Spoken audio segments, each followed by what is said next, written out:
下午4点多，浙江小百花越剧院门口的观众就已排起了长龙，大家从全国各地赶来，只为一睹新编越剧《我的大观园》。大观园就是《红楼梦》嘛，为了跟它相映衬，然后特别就是身上的这一身红色，真的特别难抢，一票难求，非常的激动。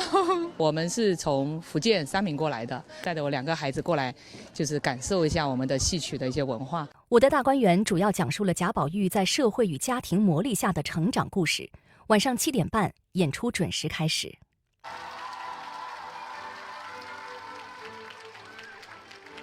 如何将传统越剧融入新意？主创团队打破传统框架，采取了非线性的叙事方式，用贾宝玉的第一人物视角带领观众走进大观园，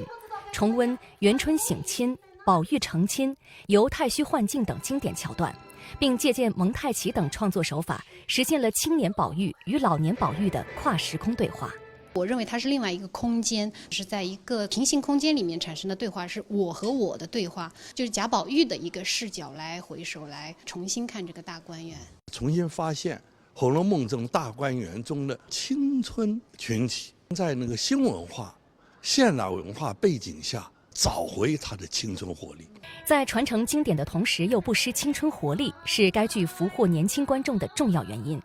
3段纵向的阶梯舞台会随着剧情的展开自由移动，同时运用多媒体灯光等科技手段对舞台进行渲染。我们介入了甚至于电影音乐这样的一种丰富的音乐手段，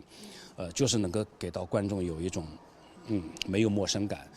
而且是能够达到现代审美的共情。此外，喜爱越剧的年轻人还自发举办了一场线下大观园游园会，大家可以参与投壶、制香等传统项目体验，领略传统文化。小百花一直以来是在传承的基础上一直在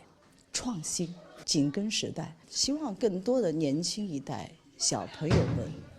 从小熏陶在这样的一种传统文化里面，这就是我们自己的文化。据了解，越剧《我的大观园》已获得国家艺术基金、浙江文化艺术发展基金资助，并入选文化和旅游部2023至2025舞台艺术创作行动计划新创剧目名单。浙江台报道。